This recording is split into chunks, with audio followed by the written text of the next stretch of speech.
जनन्द्यानन्दिमं शेयनिनन्द सहाय परम तत्पदविन्दिपौ नमियो सिद्ध स्वभाव गुरुवेश गुपति रुई गुपति ज्ञान सहकार तारण तरण समर्थ मुनि गुरु संसार निवार हम जो तौ जनवरहि अर्थति अर्थः जो भय विनाश भव जो मुनः ममल ज्ञान परलोय एको गुरु को धर्म को साची को नमस्कार हो अर्क ध्रुव समो शरण उत्पन्न जयवंत अर्क ध्रुव समो शरण उत्पन्न जयवंत अर्क ध्रुव समो शरण उत्पन्न जयवंत अर्क ध्रुव समो शरण उत्पन्न जयवंत अर्क ध्रुव समो शरण उत्पन्न जयवंत अर्क ध्रुव समो शरण उत्पन्न जयवंत अर्क ध्रुव समो शरण उत्पन्न जयवंत अर्क ध्रुव समो शरण उत्पन्न जयवंत अर्क ध्रुव समो शरण उत्पन्न जयवंत। बोलिए आचार्य सद्गुरु तरंतरमलाचार्य जी महाराज की जय हो। अर्क ध्रुव समो शरण की जय हो। जय हो। एक अपने आत्म साधना के अंतर्गत एक ही विषय लेकर अपन चल रहे हैं कि ज्ञान में सम्यक्त का स्वभाव। ज्ञान में और सम्यक्त में कोई अंतर नहीं कि भैया कोई सम्यक्त रूप ही ज्ञान है। सम्यक्त का अपना रूप ही ज्ञान है। जहां सम्यक्त होता है वहीं ज्ञान का प्रादुर्भाव, और सम्यक्त नहीं तो ज्ञान नहीं। इसलिए सम्यक्त का रूप ही ज्ञान में है, और जब सम्यक्त का रूप ही ज्ञान में है तो सम्यक्त के सर्व स्प्रेश स्थान शुद्ध, और जहां सम्यक्त के सर्वस्थान शुद्ध है तो फिर ज्ञान में भी जहां वो सम्यक्त है वहां भी सर्व शुद्ध प्रदेशी परमात्मा अपना स्वसम्य तत्व को स्वानुभूति आना ही अनिवार्य है। सम्यक्त के सर्व स्थान शुद्ध है, अर्थात सम्यक्त सर्व शुद्ध प्रदेशी परमात्मा का सहज स्वरूप है, उसके स्थान शुद्धता नहीं है। सम्यक्त के प्रदेशों में अशुद्धता नहीं है, एक शुद्धात्मा के प्रदेशों में अशुद्धता नहीं है, एक सम्यक्त के प्रदेशों में अशुद्धता नहीं है। तो कहने लगे जब वो ज्ञान का ही रूप है तो ज्ञान के प्रदेशों में भी अशुद्धता नहीं है, क्योंकि आत्मा तो अगुरु लघु है ना भैया। समस्त बाधाओं आत्मा तो अगुरु लघु है ना, तो छोटा बड़ा तो नहीं होता ना भगवान जी। वो तो जैसे अनंत गुण में है वैसे ही है ना। ऐसा नहीं तो नहीं एक गुण अलग कर दिया हो, दूसरा गुण अलग कर दिया हो, तीसरा गुण अलग कर दिया हो, एक गुण की पर्याय अलग कर दी हो, दूसरे गुण की पर्याय अलग कर दी हो। ऐसा आत्मा को कहीं भिन्न भिन्न तो नहीं किया गया ना। हाँ ये बात है कि कभी कोई से गुण की प्रमुखता से कथन होता है तो कथन में आत्मा आता ही नहीं है, इसलिए कभी कोई से गुण की, कभी कोई से पर्याय की, कभी कोई से द्रव्य की अनंत अनंत अपेक्षाओं से कथन। कहीं श्रद्धा गुण की प्रमुखता से कहा जाता है, कहीं ज्ञान गुण की प्रमुखता से कहा जाता है, कहीं चारित्र की मुख्यता से कहा जाता है। आत्मा को जब भी कहा जाता है तो किसी न किसी गुण सापेक्ष, द्रव्य सापेक्ष, कभी द्रव्य को कर दिया जाता है, कभी गुणों को गुण कर दिया जाता है, कभी पर्याय को गुण कर दिया जाता है। लेकिन आत्मा का जब भी कथन किया जाता है केवल कथन शैली अलग बात, बिल्कुल अलग वस्तु, और उस कथन शैली से बिल्कुल अलग है आत्मा। कहने, सुनने, बताने, बोलने, इन सारे परिणमन से बिल्कुल अलग है आत्मा। अब अपना विषय ये चल रहा है कि आत्मा कैसा है भैया, क्या है आत्मा, किस रूप वाला आत्मा। तो यहाँ कथन में आ रहा है, यहाँ आचार्य भगवान कह रहे हैं कि ये आत्मा ये स्वयं शुद्ध प्रदेशों से स्वयं संपूर्ण शुद्ध बुद्ध है, अपने वीतराग परम स्वभाव में, कहने लगे अपने ही रूप में स्वयं व्यक्त। अब जब सम्यक शुद्ध और ज्ञान में रूप वाला है, तो अब सिर्फ इतनी सी बात चल रही है। जब वो सम्यक शुद्ध है, ज्ञान में रूप वाला है, इतना जानने के बाद जो भव्य आत्मा, जो भव्य जीव उस सम्यक को साध रहे हैं, जो भव्य जीव मोक्ष मार्ग को साध रहे हैं, जो भव्य मोक्ष मार्ग की साधना कर रहे हैं, अपने आप को मान रहे हैं, उनके आत्म प्रदेशों में अर्थात उनके ज्ञान के प्रदेशों में, सर्वात्म प्रदेशों में ज्ञान भरा है, उनके सर्वात्म प्रदेशों में वो सम्यक की जो ज्योति है, ज्योति स्वरूप में है, वो ज्योति स्वरूप जगमगाता हुआ क्यों नहीं दिख रहा? जगमगाता हुआ क्यों नहीं दिख रहा मतलब? अरे भगवान जी, जब वो सम्यक के सर्व प्रदेश शुद्ध है, जब वो सम्यक ज्ञान में है, ज्ञान ही उसका रूप है, जब ऊर्ध्व स्वभाव वाला है, भगवान जी ये श्रावक की जो दृष्टि है, ये श्रावक का जो उपयोग है, ये श्रावक के जो अंतर का भाव है, ये ऊर्ध्व क्यों नहीं हो रहा, ये अधो क्यों हो रहा? अपने आप से प्रश्न उठाने पड़ेंगे भगवान जी। जब वह सम्यक ऊर्ध्व है, ऊर्ध्वगामी स्वभाव वाला है, बिल्कुल सही है, अपने संपूर्ण प्रदेश से शुद्ध है, वो नहीं है, संपूर्ण ज्ञान में रूप वाला है, वो भी बिल्कुल सत्य है, और ये भी सही है भैया। आप यहाँ टाइम पास करने के लिए तो बैठे रही हो, तो काय के लिए बैठे हो? आत्म तत्व की साधना करने के लिए, शुद्ध सम्यक को साधने के लिए, अपने मोक्ष के मार्ग को बनाने के लिए भैया, अपने आत्महित को, अपनी आत्मा को कल्याण के मार्ग में आगे बढ़ने के लिए बैठे ना भगवान जी, आत्महित करने के लिए बैठे ना अपन। यहाँ साधक आत्म साधना करने के लिए अपन सारा क्रम चल रहा है ना भगवान जी, कि ये भी सही है। अब जब सब सही है, तो फिर एक बात बताओ भगवान जी, वो तुम्हारी दृष्टि ऊर्ध्व क्यों नहीं हो रही? दृष्टि की चर्चा जब वो ज्ञान में चला है, तो ज्ञान की दृष्टि ऊर्ध्व क्यों नहीं हो रही? ऊर्ध्वगामी ज्ञान की दृष्टि सर्वात्म शुद्ध प्रदेशों में क्यों नहीं जा रही? पूर्ण, जब आत्मा को परमात्मा तुल्य, आत्मा को परमात्मा रूप स्वानुभव कराने वाला है, वे सम्यक आत्मा को अपने बिंद में स्वभाव का, अपने बिंद सुबिंद में अपनी वीतराग शक्ति का वेदन कराने वाला है, परम पद में प्रतिष्ठित शाश्वत ध्रुव में दर्शाने वाला वो सम्यक का स्वभाव है। स्वभाव कैसा है भगवान जी उसका? अब जब ऐसे स्वभाव से संयुक्त है, तो भगवान आत्मा यदि अपन उस सम्यक को साध रहे हैं, उसकी आराधना कर रहे हैं, उसको जो रहे हैं, तो भगवान जी सिर्फ ये बात चाहिए अपने को, क्या कि अपने को पर्याय परिणाम संयोग की धारा, संयोगी भाव पूर्ण क्यों हो रहे हैं? यही क्यों रुचि लगी हुई है? यही क्यों अपन चिपटे हुए हैं, दबे हुए हैं? यहाँ अपने को ऊर्ध्व क्यों नहीं हो रहा? ऊर्ध्व शुद्धम, यहाँ अपना सम्यक, अपना स्वभाव की ओर ऊर्ध्व क्यों नहीं हो रहा? ऊर्ध्व, क्योंकि सम्यक तो ऊर्ध्व होता है, सम्यक होगा तो ऊर्ध्व होगा।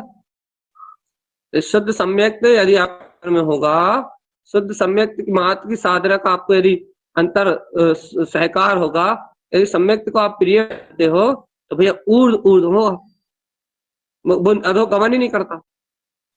सम्यक एक ऐसा गुण है जो अधोगमन ही नहीं करता, नीचे की ओर देखते ही नहीं, उसकी शक्ति ऐसी है। बस बात इतनी चल रही है कि अपना उपयोग ऊर्ध्व क्यों नहीं हो रहा भगवान जी? अपनी दृष्टि ऊपर ऊपर क्यों नहीं देख रही? अपनी दृष्टि संयोगों में क्यों उलझ रही है? आज अपने को विशेष तौर से चर्चा करनी है प्रभावना अंग की। वही प्रभावना कब होती है? जिन शासन की प्रभावना कब होती है?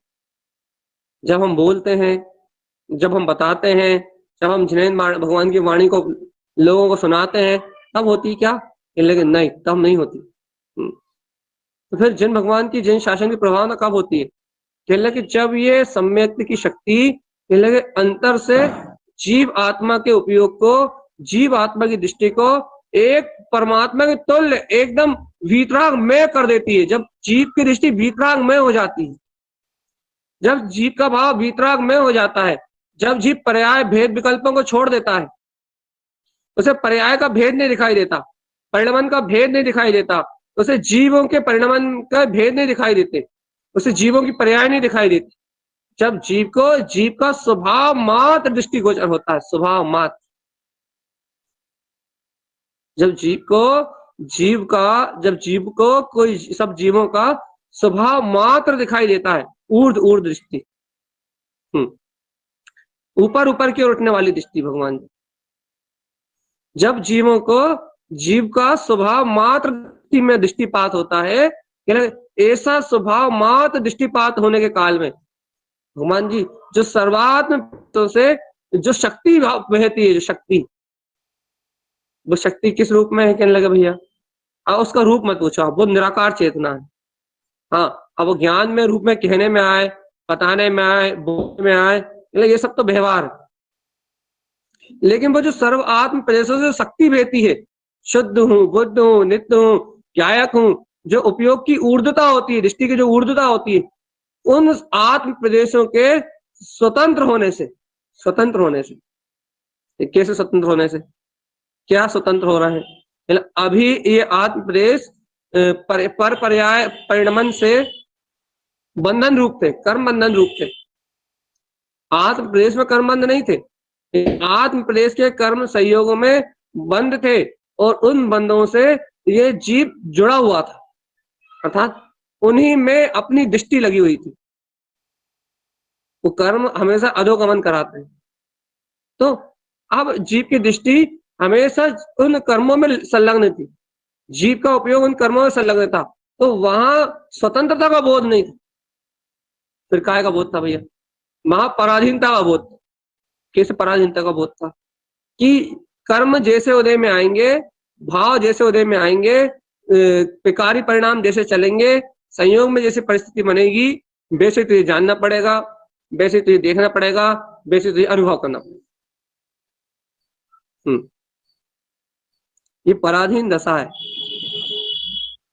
कैसी पराधीन दशा है भैया? कि जैसा कर्म दे, मान लो कर्म आया साता कर्म रूप, भैया जैसे भोग मिलेंगे, अच्छे भोग मिलेंगे, बड़े अच्छे भोग मिलेंगे, मन चाहे भोग मिलेंगे, तो क्या होगा भैया? मन की इच्छा अनुसार भोग करने मिलेगा, वही क्या होगा? पुण्य का उदय आएगा, मन की इच्छा अनुसार भोग करने मिलेगा, तो तुझे मन इच्छा अनुसार भोग करने मिलेगा, तो उसी में अपनत्व करके रहेगा, उसी ममत करके रहेगा। तो फिर क्या है? पराधीनता है। असाता मेदिनी कर्म का उदय आएगा, क्या होगा भैया? रोग शोक पीड़ा होगी, रोग शोक रूप परिणमन होगा, राग देश रूप परिणाम चलेंगे। क्या कैसा वेदन होगा? रोग शोक से जो दुख होते हैं, शरीर में जो आकुलता होती है, शरीर में जो वेदना होती है, वही भोगनी पड़ेगी तुम। ये भोगमान जो दृष्टि है कि मैं भोग रहा हूं, उसके साथ जो कर्तामान जो दृष्टि है कि मैं कर रहा हूं, करना और भोगने रूप जो भुगतान हो रहा है, केवल ये पराधीनता है, ये जीव की स्वतंत्रता नहीं। क्यों नहीं स्वतंत्रता? केवल कर्मों से संयुक्त होके, कर्म अधीन होके अज्ञानी जीव ऐसे सुख दुख का भोग करता है। अच्छे सुन लो, भगवान जीवन में प्रयोग करोगे बहुत शांति और समता आएगी। अज्ञानी जीव, मोही जीव, मोहे में अनुरक्त जीव इस प्रकार से इन कर्मों को भुगतता है। क्यों भुगतता है? क्यों भुगतता है? भुगतना जरूरी है क्या? हाँ, अज्ञानी को भुगतना जरूरी है। क्यों? क्योंकि सर्वआत्म प्रदेशों से बंधन को महसूस करता है। बंधन, उसे सर्वआत्म प्रदेशों में बंधन क्यों महसूस होता है?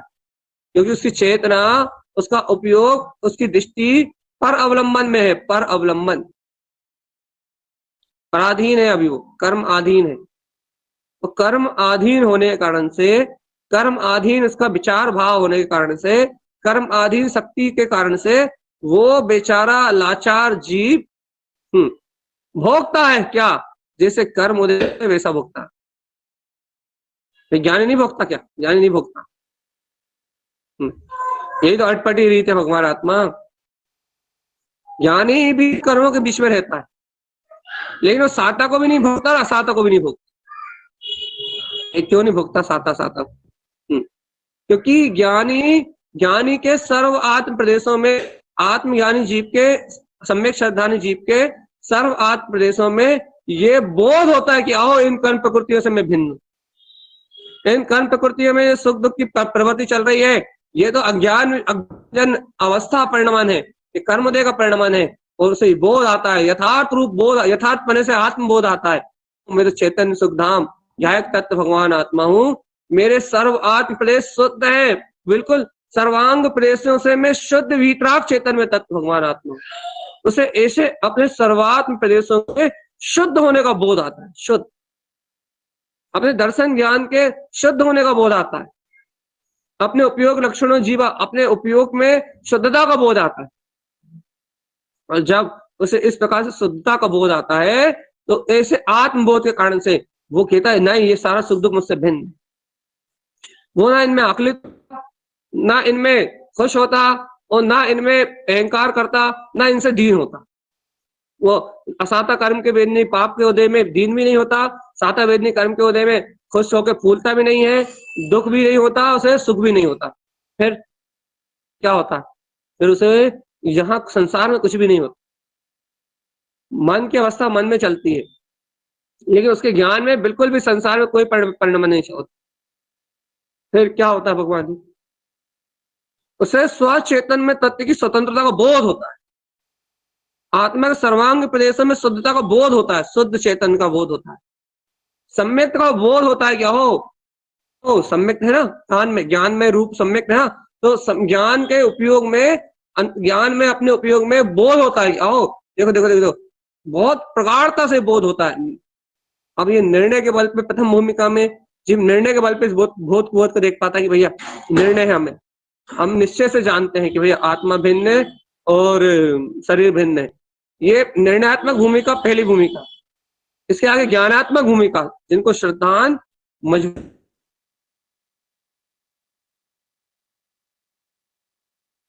लगा ये शुद्ध है, और क्या लगा देखो देखो देखो देखो देखो देखो देखो देखो देखो सब भिन्न। अब जब ये स्थिति है जीव की, अब जब ऐसा भाषित होता है अपना वीतराग स्वभाव भिन्न, अपने आत्मा के शुद्ध प्रदेश भिन्न, और ये जगत का परिणमन भिन्न, शुभ अशुभ कर्म प्रवृत्ति भिन्न, जब ये भिन्नता भाषित होती है, ये भिन्नता जहां भाषित होती सहज करनी नहीं पड़ती, वहां स्वभाव की दृष्टि अपने आप ही जो इन संयोगों से भिन्न है, वहां स्वभाव की दृष्टि ज्योति है। काय को ज्योति भैया? अपने शाश्वत ध्रुव वीतराग पद ऊर्ध्वम, वहां ऊर्ध्वता महसूस होती है, ज्ञान में ऊर्ध्वता महसूस होती है। सम्यक के कारण से ज्ञान ज्योति स्वरूप रूप ऊर्ध अनुभव करता है कि ओहो ऊर्ध ऊर्ध ऊर्ध ऊर्ध ऊर्ध ऊर्ध गगन गमनम च सहाव, ऊपर की ओर उठता हुआ महसूस करता अपने आप। हमेशा उसकी दृष्टि गगन स्वभाव पर रहती, जैसे गगन का स्वभाव निर्लिप्त है, न्यारा है, बिल्कुल स्वच्छ और धवल है, वैसे वो आत्मा अपने स्वच्छ धवल स्फटिक मणि के प्रकाश के समान प्रकाशित होते हुए अपने ज्ञान में ज्योति रूप को देखता है, बस ज्योति स्वरूप को देखता है, बस ज्योति रूप को अंतर आत्मा की क्रांति, ज्योति रूप परमात्मा की क्रांति प्रकट हो जाती है। भैया जी अपने आप ऊपर उठता है। एक बात बताओ भगवान, ऑटोमेटिक ऊपर उठता है का मतलब क्या है आपका? क्या अभिप्राय है आपका? भैया देखो देखो देखो देखो, एक अपने आप ऊपर उठता है का मतलब ये है जिसने कर्म भार को उतार दिया। जो वस्तु हल्की हो वो अपने आप ऊपर उठती है। बहुत अच्छे से सुनो इस बात को। जो वस्तु हल्की हो, बहुत ज्यादा हल्की हो, वो अपने आप ही ऊपर उठती है। क्यों? प्रकृति का ऐसा स्वरूप है भैया कि हल्की वस्तु को वो ऊपर की ओर उठाती है। अर्थात ये उदाहरण है, अर्थात क्या? जो जीव कर्म भार से मिथ्या मानताओं से पकड़ से हल्का हो, किसी प्रकार की पकड़ ना हो, से सुख की, दुख की, पर्याय की, परिणाम की, भाव की, विभाव की, जिस जीव को किसी भी प्रकार की पकड़ ना हो, भगवान जी पकड़, अंतर में पकड़ ना बैठी हो किसी के, जिस जीव के अंतर में पकड़ ना बैठी हो किसी भी बात की, जो जीव पकड़ के ना बैठा हो किसी भी पर्याय को, किसी भी परिणमन की धारा को, किसी भी पर्याय परिणमन की धारा को, जो जीव बिल्कुल ही पकड़ के ना बैठा हो, फ्रेंच मार भी पकड़ के ना बैठे, थोड़ा भी पकड़ के ना बैठा भगवान, कर्म की धारा, कर्म की धारा को, संयोग की धारा को, मोह की धारा को, जो मोह की धारा होना बात अलग है, उसकी पकड़ होना बात अलग है। राग की धारा होना बात अलग है, राग की धारा की पकड़ होना बात अलग है। द्वेष की धारा होना बात अलग है, द्वेष की धारा की पकड़ होना बात अलग है। जो जीव पकड़ के ना बैठा हो इन पर्याय धाराओं, उनका ज्ञान होता है हल्का। और जिनका ज्ञान हल्का होता है, जिनका ज्ञान हल्का होता है, उनका ज्ञान इस ऊर्ध्व रूप अपने आप उठता हुआ दिखाई देता, ऊपर की ओर, अंतर से स्वानुभव गाम में हल्के बिल्कुल ऐसा हल्का निर्भर होता हुआ उठता हुआ दिखाई देता अपने आप। सम्यक विराजमान है ना, सम्यक की दिशा ऊर्ध्वोन्मुख है ना, तो सम्यक कर्म धाराओं की ओर देखता ही नहीं, जब ये सुख दुख के भोग से परे रहता है। अच्छा, आप कल्पना कर सकते हो कि आपको असाता वेदनी कर्म का उदय हो और आप उसका भोग ना करो? कर सकते हो कल्पना? आपको काम विकार का संयोग चल रहा मतलब अच्छे खूब अच्छा भोजन मिल रहा हो, बढ़िया एकदम, जो मन पसंद भोजन है कि ना वही भोजन करने के लिए मिल रहा हो, और आप उस भोजन कर रहे हो और आपको उस भोजन का स्वाद ही ना आ रहा हो। रसना इंद्री को तो आएगा, रसना इंद्री तो मान लो इस भूमिका में, आवृत्ति शावक भूमिका में आएगा, लेकिन ज्ञान उसका स्वाद ही ना ले रहा हो, ज्ञान को उसका स्वाद ही ना आ रहा हो, ज्ञान को ऐसा लग रहा हो ये भूसा खा रहा है, अर्थात ज्ञान को ऐसा लग रहा हो कि स्वाद में है क्या, इसमें तो मेरी चेतना है नहीं, इस स्वाद तो जड़ पदार्थ। भैया असाता से तो आप घटाओगे तो आप कहोगे भैया अभी असाता सहन नहीं होती। यदि हम कहेंगे भैया आपको बहुत तेज ठंड लग रही हो और आप कह रहे हो ये ठंड तो मेरी स्वभाव ही नहीं, यदि ऐसा कहेंगे ना तभी आपको घबराहट हो जाएगी, क्योंकि ठंड सहन ही नहीं होती, डर लगने लगेगा। असाता वेदनी से घटाएंगे, अब भी आप आकुलता, आपके मन में आकुलता हो जाएगी, मतलब असाता वेदनी से बिल्कुल नहीं घटाना, साता वेदनी से घटाना। असाता वेदनी को छोड़ दो, अभी दूर छोड़ के आ रहा है, साता वेदनी से घटा रहे हैं क्या कि भैया जब आत्मा में अपने मन अनुरूप परिणमित हो रहा है, कर्म अनुसार, कर्माधीन, कर्म प्रदेशों से जुड़ा हुआ, जब आत्म प्रदेश कर्म संयोग रूप परिणमन कर रहे हैं, उस समय तुम यदि आत्मार्थी हो तो तुम बताओ तुम उन कर्मों का भुगतान कर रहे हो नहीं कर रहे? तुम उस साधना वेदनी कर्मों का भोग कर रहे हैं नहीं कर रहे? भैया हमें तो सुख दुख हो रहा है, हम तो भोग कर रहे हैं। कहला भैया ये तुम्हें भोग का हो रहा है, ये तुम सुखी दुखी हो रहे हो, तो फिर तुम्हारी दृष्टि ऊर्ध्व नहीं है, सम्यक तो तुम्हारे ज्ञान में नहीं हो सकता, ये प्रमाण है। क्यों? सम्यक जिस समय ज्ञान में होता है, सम्यक चरण जिस समय ज्ञान में होता है, सम्यक जहां ज्ञान में होता है, कहला ऊर्ध्वम, वो ऊर्ध्व की ओर गमन करता है। और जब वो अपने आत्म प्रदेशों की स्वतंत्रता रूप, अपने ज्ञान गुण की स्वतंत्रता रूप, अपने दर्शन की श्रद्धान की स्वतंत्रता रूप, जब वो अपने आत्म स्वसंवेदन गुणों में स्वतंत्रता का नाद करता है, स्वतंत्रता रूप प्रवृत्ति करता है, ऑटोमेटिकली स्वतंत्रता का बोध होने से, स्वतंत्रता का भान होने से वो ऊर्ध्वोन्मुख चरण करता है। और ऊर्ध्वोन्मुख जो उसका आचरण है, उस कारण से जो प्रभावना होती है वो प्रभावना कहलाती है। भैया ऊर्ध्वोन्मुख आचरण करने में क्या प्रभावना है? क्या शब्दों से नहीं कहा, क्या ये संसार अनित्य है? तो फिर कहां से कहा जा रहा है? अनुभव से सिद्ध करके कहा जा रहा है। आत्मा स्वयं कह रही है कि भोगवान प्रवृत्तियां मुझसे भिन्न है। शब्दों से कहने वाली प्रभावना तो हो या ना हो, उससे कोई संबंध नहीं है, लेकिन जो अंतर आत्मा से जो प्रभावना हो रही है, ज्ञान में जो प्रतीति रूप प्रभावना हो रही है, ज्ञान में जो शुद्ध आचरण रूप भावना हो रही है सम्यक की, उससे जरूर क्रांति आएगी।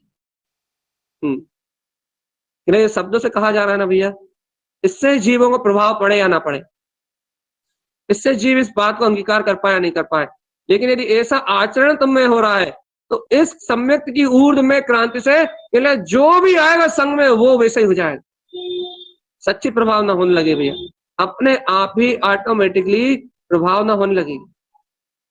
क्यों होगी भैया प्रभावना? क्योंकि प्रभावना सम्यक का स्वभाव ऑटोमेटिक ही होगी भगवान जी, बिना करे होगी। आज तो दिक्कत इतनी सी है, जो अपने आप होने वाली व्यवस्थाएं हैं, जो ऑटोमेटिक सदने वाली व्यवस्था है, जीव उन व्यवस्थाओं को पहले साधने लगा। जो ऑटोमेटिक होने वाली क्रियाएं हैं, उन क्रियाओं को पहले करने लगा है। तो भगवान जी जिनसे कोई संबंध नहीं है, जिनसे कोई साहूकार नहीं है, उनके बारे में उसे कुछ पता ही नहीं। ऑटोमेटिक कौन सी क्रिया है भैया? ऑटोमेटिक कौन सी क्रिया है? देखो शुभ का परिणाम ऑटोमेटिक क्रिया चीज ही पहले करने लगा है।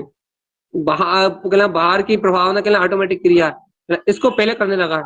मतलब भेष बदलना बाहर का ऑटोमेटिक क्रिया है, ये पहले होने लगी। नियम व्रत संयम ये ऑटोमेटिक क्रिया है, ये पहले होने लगी।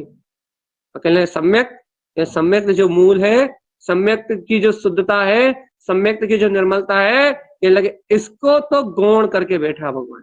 गौण, बिल्कुल गौण, बिल्कुल विलुप्त कर दिया है, विलुप्त। और भगवान आत्मा जब तक इस जीव ने सम्यक को विलुप्त किया है, सम्यक को, शुद्ध सम्यक को विलुप्त किया है, तब तक इस जीव का हित नहीं हो सकता। साध लो भगवान जी, साधना करना चाहते हो तो शुद्ध आत्म प्रदेशों में बरतने वाले अपने शुद्ध सम्यक महारत्न की साधना। यदि साधना ही है तुझे कुछ चेतन भगवान, तो शुद्ध चेतन प्रदेशों में बरतने वाले अपने वीतराग भाव के साथ, दर्शन वीतराग भाव में है, ज्ञान वीतराग भाव में है, चारित्र वीतराग भाव में है।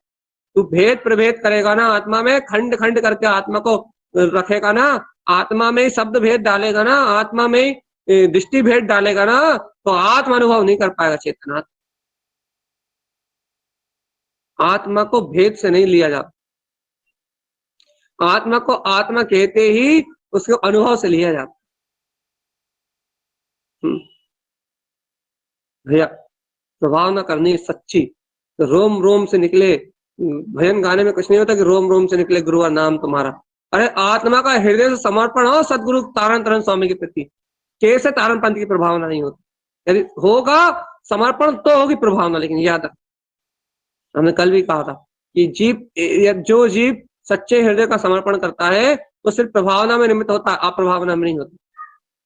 और जो सच्चा समर्पण नहीं करता वो फिर प्रभावना में निमित्त नहीं होता, जितनी प्रभावना में नहीं होता उससे ज्यादा अप्रभावना में निमित्त।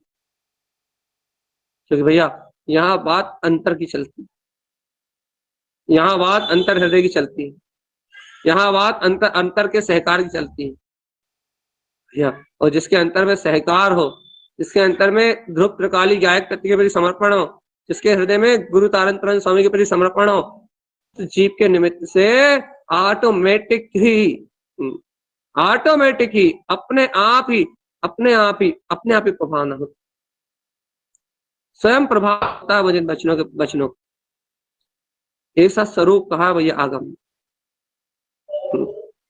ऐसा स्वरूप कहा है आचार्य भगवंतों ने कि इस प्रभावक, सत्य का प्रभावक, सत्य को कहने वाला, सत्य को गमने वाला, अर्थात सम्यक को स्वीकार करने वाला वह जीव, वो जीव ही वास्तव में प्रभावना अंग का धर्म है। या जी सम्यक लाओ तो प्रभावना आएगी, जब सम्यक लाओ तो निशंकपना आएगा, सम्यक लाओगे तो निकांक्षितपना आएगा, कांक्षात्पन होगी अपने भीतराग तत्व को ग्रहण करने की। सम्यक लाओगे तो निर्विचिकित्सा आएगी, सम्यक लाओगे तो अमूढ़ दृष्टि आएगी, सम्यक लाओगे तो स्थिरीकरण आएगा, उपगुहन आएगा, सम्यक लाओगे तो वात्सल्य प्रभावना आएगा। मूल में सम्यक है, बाकी सब तो सहयोग में भगवान आत्मा। मूल में तो ज्ञान में अपना अनंत प्रकाश है, ज्ञान में अपनी अंतर ज्योति है, ज्योति स्वरूप की क्रांति है सम्यक, बता भगवान जी। पंच ज्ञान में स्थित है सम्यक, पंचम केवल ज्ञान में स्थित। जो पंच ज्ञान में स्थित हो, केवली के समान बरत रहा हो, जो ज्योति स्वरूप वीतराग तत्व की क्रांति हो, जिसमें तीनों लोक निलय हो जाएं, भगवान जी ऐसे सम्यक को ग्रहण करने वाला वो भव्य आत्मा वो कैसे कहीं लिप्त हो सकता है? ऐसे सम्यक को पीने वाला, ऐसे सम्यक को अनुभव करने वाला, ऐसे सम्यक की क्रांति को अनुभव करने वाला वो भव्य आत्मा कहाँ लिप्त हो सकता है? भैया अभी तुम कर्मों से जुड़ना है, अभी तुम भाव से जुड़ना है, अभी तुम कसायों से जुड़ना है, जुड़ो ना, क्या दिक्कत? तो कह रहे भैया अब आप क्या जुड़ कैसे सकता है? अरे भगवान जी, तुम्हारी दृष्टि भर संलग्न ना हो बस। मन जुड़ रहा है वो अलग वस्तु है, लेकिन तुम आत्मा से बेहोश हो रहे हो, तुम्हें जागृति नहीं है। तुम्हें होश जुड़ते हुए मन को तुम मार नहीं सकते, मतलब उस जुड़ते हुए मन को तुम असत्य कहने की सामर्थ्य नहीं रख सकते, तो तुम मूर्छित हो। अगर तुम जुड़ते हुए मन को असत्य कहने की सामर्थ्य रख सकते हो, उसे असत्य कह के वहां से हटने की सामर्थ्य रख सकते हो, उसे असत्य कह के वहां वीतराग तत्व के वीतराग तत्व का सम्यक का उद्घोष कर सकते हो, तो तुम जागृत हो। मन के साथ बह जाओ वो बात अलग है, लेकिन मन के बहते हुए मन के परिणमन को यदि आप ज्ञाता बन के जान जाओ, तो मन पे अंकुश लगा दो, वो बात और अलग है। लेकिन जागृति चाहिए, जागृति चाहिए भगवान आत्मा, बोध चाहिए, जीता जागता चैतन्य का आह्लाद चाहिए, अर्थात जीती जाती चैतन्य की वर्तना चाहिए। सम्यक जीता है, जागता है, जयवंत है, स्वयं में विद्यमान है भगवान जी।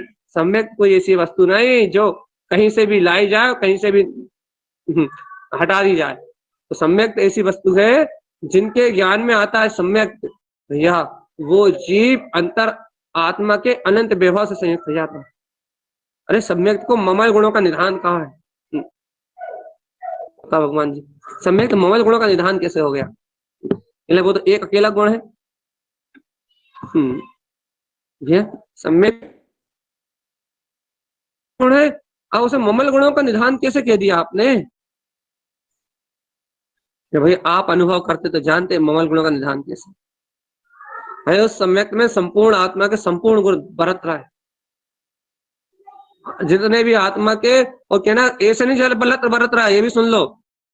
उस सम्यक में आत्मा का ममल रूप गुण बरत रहा है। कह लगे जो दर्शन ज्ञान मलिन हो रहा है ना, कह लगे वो तो उसमें बरत ही नहीं रहा।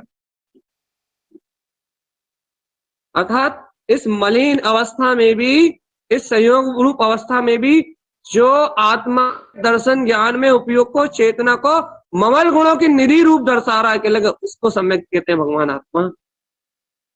अब बताओ, जो इस अशुद्ध अवस्था में भी, इस संयोगात्मक अवस्था में भी आत्मा को शुद्ध बुद्ध वीतराग चेतन में, अखंड वीतराग तत्व में, रत्नत्रय से संपूर्ण स्वसमय ध्रुव पद में, स्वानुभूति में दर्शा दे भगवान, वो अनंत गुणों का निधान क्यों नहीं? उसमें कौन सा गुणों की कमी है? भगवान जी वो तो परिपूर्ण सत्ता है, पूर्ण शाश्वत स्वरूप में, पंचम ज्ञान की ज्योति में, अपने ज्योतिर्मय स्वभाव में जो स्वयं स्थित है, उसको कहते हैं सम्यक।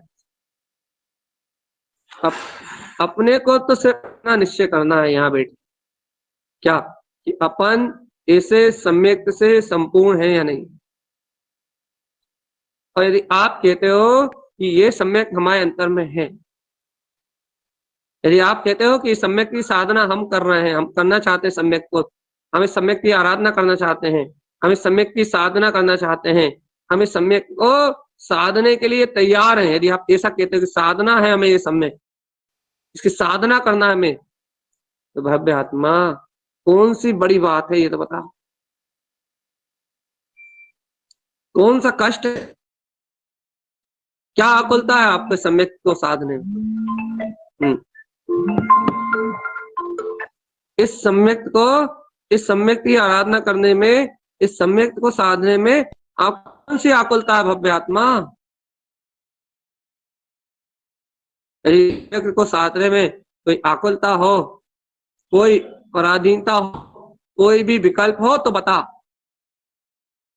भैया सम्यक स्वयं प्रकाशमान है, सम्यक स्वयं से प्रकाशित है, स्वयं सम्यक स्वयं के रूप में प्रकाशित।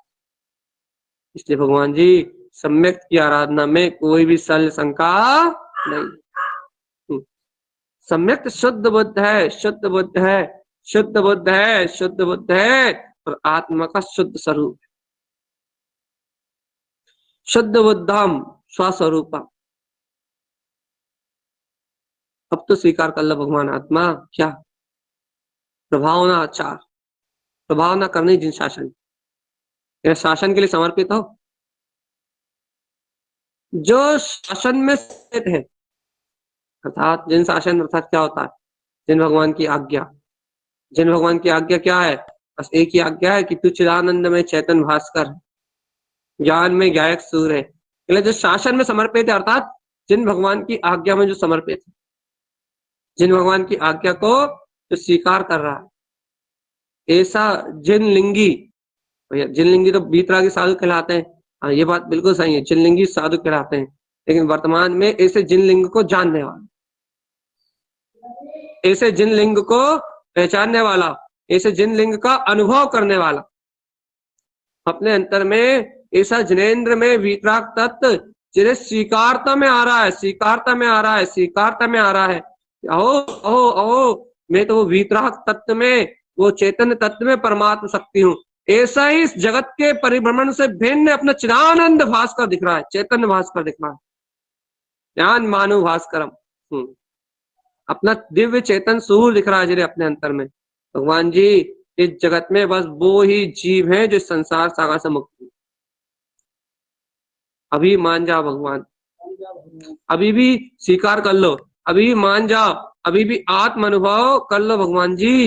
यदि चूक है, अंतर आत्मा से चूक हुई, यदि अंतर अनुभव से यदि चूक हुई कि तुमने एक घड़ी के लिए भी, एक क्षण के लिए भी तुमने अपने वीतराग तत्व का लोपन किया, अपनी दृष्टि को अपने चैतन्य स्वभाव से करके इन पर पर्याय पदार्थों में तुमने एक समय के लिए भी संलग्न किया, इस क्षण भर के लिए भी तुम्हारा उपयोग पर पदार्थों में लगा, भगवान जी ये समझो उतने समय के लिए तुमने अपने चैतन्य में वीतराग तत्व का विस्मरण कर दिया। तो भगवान जी एक बात बताओ, कि हम एक एक समय ये देखते रहे कि हमारा उपयोग कहाँ लग रहा है? नहीं भगवान, ऐसी पागलपंथी की बात करने की नहीं कह रहा है, परिणाम संभाल की बात नहीं कह रहा है, फिर अपनी दृष्टि को संभालने की बात कर रहे हैं। एक क्षण भी इष्टता कम ना हो अपने वीतराग तत्व। दो मार्ग होते हैं भगवान जी, एक डर के मारे जी संभालता, भैया पर में ना लग जाए, पर में ना लग जाए, क्या करो आत्मचिंतन कर लो, पर में ना लग जाए, पर में ना लग जाए, क्या करो भैया परिणाम संभाल लो, पर में ना लग जाए, पर में ना लग जाए, क्या करो भैया आत्मा का स्मरण कर लो। तो ये जो विधि है, ये विधि पकड़ साधना की पकड़ पूर्वक, ये भय से भयभीत पने से उत्पन्न हो रहा है परिणाम। लेकिन है तो निर्माण में मोक्ष, आत्मार्थी जीव के हो रहा है तो कल्याण में कारण, लेकिन परिपक्व परिणाम नहीं है उसका, ज्ञान का पका हुआ परिपक्व परिणाम नहीं है। फिर ज्ञान का पका हुआ परिपक्व परिणाम क्या है?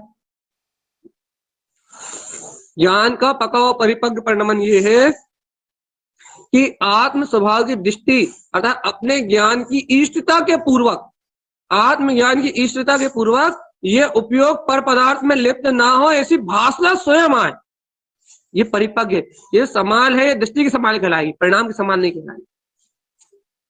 ये जो समाल है ये दृष्टि की समाल कहलाएगी, ये जो समाल है चैतन्य की समाल कहलाएगी। ये जो समाल है ये हो रही है, ये स्वयं हो रही है, ज्ञान आत्मज्ञान के तत्व ज्ञान के बल पे हो रही है, अंतरात्मा के पौरुष से हो रही है। ये वीतरागता पौरुष छलछलाता हुआ कहलाएगा। दर्शन ज्ञान की, ज्ञान और दर्शन की एकता से, अर्थात दर्शन श्रद्धान और ज्ञान के जोड़ से कहलाएगा ये पुरुषार्थ, आत्मा के जोड़ने से कहलाएगा ये पुरुषार्थ। ओ भगवान जी, जो अपन बाहर में कर रहे हैं, जो अपन महासमाल कर रहे हैं, वो दर्शन ज्ञान के योग से नहीं कहलाए, वो उसमें श्रद्धान रहेगा, भैया कहीं लिप्त ना हो जाए, कहीं जुड़ ना जाए, पर्याय धारा में बह ना जाए, ये भी श्रद्धान पूर्वक ही होगा, ये भी सम्यक दृष्टि को ही होगा। तो वो अपनी स्मृति को संभालेगा, अपने प्रतीति को बार बार लेके आएगा, सत्य चिंतन को बार बार लेके आएगा। लेकिन ये जो दूसरा वाला है ना, लाएगा नहीं, आएगा। क्यों? क्योंकि इसने स्वभाव की इष्टता को पिया है, इसलिए इसके पास आएगा। भैया पहले वाले ने स्वभाव को पिया तो है श्रद्धा से, लेकिन उसने इष्टता नहीं हुई, उसके ज्ञान में वो इष्टता में नहीं आया, उसको लाना पड़ेगा। ये देखो इष्टता से स्वयं आ रहा है तो और अच्छी, बहुत उत्कृष्ट बात है। नहीं आ रहा है वही तुम संभाल के रूप में करो, कुछ भी करो, चाहिए स्वभाव। हाँ, एक कोशिश करो इस श्रद्धान को गहरा पियो, वहां पर्यायों को ना पकड़ के, वहां तुम स्मरण में जो ला रहे हो वहां किसी पर्याय को ना पकड़ के स्वभाव की महत्वता, अति महत्वता लेके आओ, अति महत्वपूर्ण करो स्वभाव को। भैया मार्ग तो यही है मोक्ष का, मोक्ष का मार्ग तो यही है। स्वभाव मात्र चेतन शक्ति है, सम्यक मात्र चेतन शक्ति है, प्रकाशमान रूप चेतन शक्ति है। इस प्रकाशमान चेतन शक्ति से ही इस जगत के सारे भ्रम भ्रांति और माया का क्षय हो जाना है, सब गल जाना है भगवान। सारा अज्ञान भाव गल जाना है, सारे प्रत्याद परिणाम गल जाना है, सारा संसार परिणाम विलय हो जाना है। रहना है तो एक अखंड ध्रुव चेतन गायक भगवान आत्मा, रहना है तो एक अभेद तिंकोत्कीर्ण अपना जो चैतन्य स्वभाव है उस जीतराग शक्ति को भर रहना है बस। जो अभेद है, जो अविनाशी है, जो अखंड है, जो चैतन्य घन पिंड है, रहना तो मात्र उसको है, बाकी सबको विलय होना है। इसलिए जिन सबको विलय होना है उन विलय की महामान जो होने वाली पर्याय है, पदार्थ है, पर पदार्थ है, उनकी रुचि ना लगाई जाए। जो विलय होने वाली शक्तियां हैं, पर्याय है, पर पर्याय है, उनकी ओर अपना फोकस ना दिया जाए। और जो आत्मा का शुद्ध प्रभावना अंग है, प्रभावना आचार है, उस प्रभावना को ग्रहण करने के लिए भगवान जी ऊर्ध्व होना है। भगवान सम्यक ऊर्ध्व है, ज्ञान में रूप वाला है। सम्यक ऊर्ध्व है, अपने शुद्ध ज्ञान में रूप वाला है। चैतन्य में अपना ये सम्यक ही शुद्ध बुद्ध है, सम्यक ही वीतराग ज्योति स्वरूप है, ज्ञान की ज्योतिमय है और अपने प्रकाश में स्वभाव को व्यक्त करने वाला। ऐसा अनंत अनंत अनंत अनंत अनंत प्रकाश है वो। भव्य आत्मा, तू ऐसी वीतराग शक्ति को छोड़ के, ऐसी परम आत्म दृष्टि को छोड़ के, ऐसे परमात्मा को छोड़ के, आत्मा को जो परमात्मा तुल्य स्वानुभूति में झलकाता है, इस सादृश्य सुदृष्टा अपने वीतराग तत्व को छोड़ के चेतन आत्मा तो कहां पर पदार्थों में भटक। अब तो अंतरात्मा से अपनी आत्म साधना को छालने का समय है। समय थोड़ा सा है भगवान, भेष में छोड़ो साहब, सारे भेष, सारी पर्याय और सारी परिणमन की चिंता छोड़ो। चेतन आत्मा मात्र अपने निज चेतन भैंस को धारण करने की चिंता करो। बाहर के सारे भैंस यहीं मिट जाएंगे। एक चैतन्य का भैंस एक बार धारण कर लिया, चिदानंद का भैंस एक बार धारण कर लिया तो भैंस शाश्वत हो जाएगा, शाश्वत। ध्यान से बोलो, अपने भैंस में रहे, अपने सम्यक्त में रहे। जैसा इसका सम्यक्त में रूप है उस रूप में रहे, अपने ज्ञान रूप के अलावा परगे की ओर जाए ना। इससे कहो कि अपने चैतन्य भैंस को त्यागे ना। बाहर के सारे भैंस धराशायी हो जाएंगे। चेतन आत्मा में अंतर आत्मा का जो आनंद में ज्ञान में वीतराग शक्ति रूप जो भेष है तो अखंड है, अखंड है, अखंड है। खंड खंड पर्यायों के भेषों पे जिनकी श्रद्धा है वो इस संसार में रोएंगे। और अखंड को जो जान रहे हैं, अखंड भेष, जिनका ज्ञाता में स्वभाव भेष है, भगवान जी उन्हें कोई नहीं पीट सकता, उन्हें कोई नहीं पीट सकता, कोई नहीं पीट सकता। चेतन आत्मा इस संसार में जीतता वो ही है चैतन्य में चिदानंद की शक्ति को धारण, और इस संसार में हारता वो है जो पर पदार्थ और पर्याय में पर भैंसों पे श्रद्धान करता, पर पर्याय पे श्रद्धान। इसलिए चेतन आत्मा समय हो गया है। अंतिम अंतिम शब्द, सच्ची चेतन प्रभावना चाहते हो तो अंतर आत्मा की ज्ञान में दृष्टि को अंगीकार करो। सच्चा सम्यक चाहते हो तो पर पदार्थों में आग लगा दो। यदि सच्चा अंतर अनुभव चाहते हो तो सुख दुख में आग लगा दो, मन की मानताओं में और निमित्तों की गुलामी में आग लगा दो। किसी भी निमित्त के गुलाम रहोगे तो जीवन में कभी स्वतंत्रता को भोग नहीं पाओगे। किसी भी मान्यता में फंसोगे, किसी भी परिणाम में फंसोगे, किसी पर पदार्थ की आकुलता में फंसोगे तो कभी भी अपनी स्वतंत्रता का वेदन नहीं कर पाओगे। तो जब तक ये ज्ञान अपने स्वरूप में रम के एक एक प्रदेश पर प्रदेशों से भिन्न अपने निराकार वीतराग तत्व का वेदन अर्थात प्रतीति, आत्म प्रतीति को प्रकट नहीं करता इस भूमिका में, तब तक भगवान आत्मा स्वाधीनता नहीं मिलेगी, नहीं मिलेगी, नहीं मिलेगी, नहीं मिलेगी और नहीं मिलेगी। स्वाधीनता मिलेगी तुझे तेरे चिदानंद, तेरी चैतन्य आत्मा में। इसलिए हे भव्य आत्मा, अपनी ज्ञान में दृष्टि से, अपनी आनंद में दृष्टि से अपने गायक तत्व को देख। यही सर्वज्ञ परमात्मा का एकमात्र उपदेश है कि हे भव्य आत्मा, अपनी दृष्टि की संभाल जिसने कर ली, अर्थात दृष्टि जिनकी शुद्ध हो गई, वो इस जगत के तारणहार हो जाएंगे, वो तर जाएंगे, तारण तरण हो जाएंगे। और जिसकी दृष्टि पर अवलंबी है, जिसकी दृष्टि अशुद्ध है, वो इस जगत की भटकन से कभी मुक्त नहीं हो सकता। ऐसा सर्वज्ञ भगवान का उपदेश है। या ऐसे सर्वज्ञ भगवान के उपदेश को स्वीकार कर हम सभी अपने कल्याण का मार्ग बनाए, यही सद्गुरुदेव से हमारी मंगल में भावना। बोलिए अर्घ ध्रुव समो शरण।